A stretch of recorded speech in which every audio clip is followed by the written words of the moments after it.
अरे मैं तो कहूँ, कई घर तो ऐसे भी होते हैं हिंदू होकर के उनके घर में गीता मिलती नहीं है, भगवत गीता नहीं होती घर में।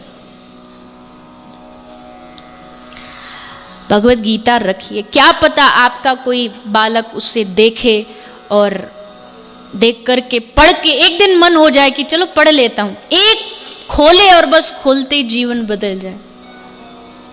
आप कहेंगे ऐसे कैसे हो सकता है? इसका साक्षात उदाहरण है वृंदावन में एक इस्कॉन मंदिर है जो हर जगह होता ही है, पर वृंदावन में विशेषकर वहाँ बहुत सारे वैष्णव रहते हैं। तो वहाँ पर एक वैष्णव है, फॉरेनर है, अंग्रेज है, उनका पहले का जो नाम था वो जॉन था, पेरिस में रहते थे। तो वो अपनी कथा बताते हैं कि मैं पेरिस में रहा करता था, मेरी किसी महिला मित्र से फेसबुक के माध्यम से बातें शुरू हो गई और फिर एक दिन निश्चित हुआ कि वो मुझसे मिलने आएगी। तो पेरिस का जो स्टेशन है, रेलवे स्टेशन, उस पर ये निर्धारित हुआ कि वो आएगी और मैं उसे वहाँ रिसीव करूँगा, उसका स्वागत करूँगा। मैं पहुँच गया। अब जैसे मैं स्टेशन पे पहुँचा तो एक आदमी था, वो अपने हाथ में अंग्रेजी में, इंग्लिश में लिखी हुई भगवत गीता बेच रहा था, जो श्री प्रभुपाद जी ने लिखी है। तो बेच रहा था, मुझसे भी बोला साहब आप भी ले लीजिए, तो उसने मना कर दिया, नहीं नहीं मुझे इसकी कोई आवश्यकता नहीं।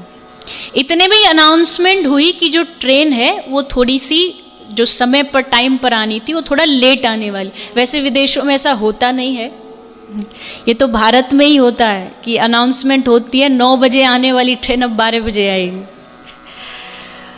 पर उस दिन उसका जीवन बदलना था, बहाना चाहिए था, ट्रेन लेट हो गई। अब 2 घंटे ट्रेन लेट हुई, अब बैठे बैठे स्टेशन पे क्या करे, तो उसने सोचा चल खरीद ही लेता हूँ, पढ़ ही लेता हूँ इसको। तो उसने कहा कि भैया एक दे दीजिए।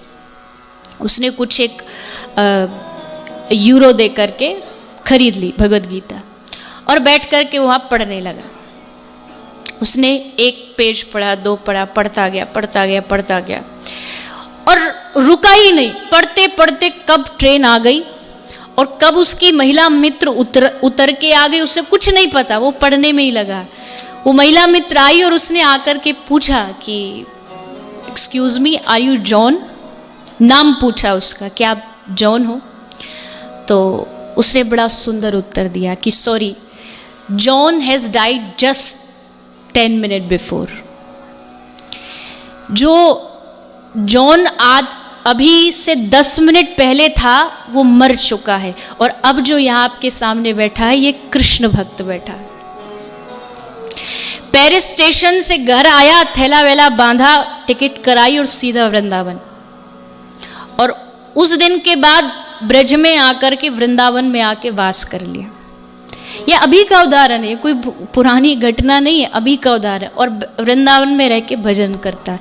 एक घंटे की भगवत गीता पढ़ने से उसका पूरा जीवन बदल गया। तो कहने का अर्थ सिर्फ इतना सा है कि आप घर में भगवत गीता रखेंगे, उसका पाठ करेंगे तो जीवन में बहुत कुछ बदलाव आ सकता है।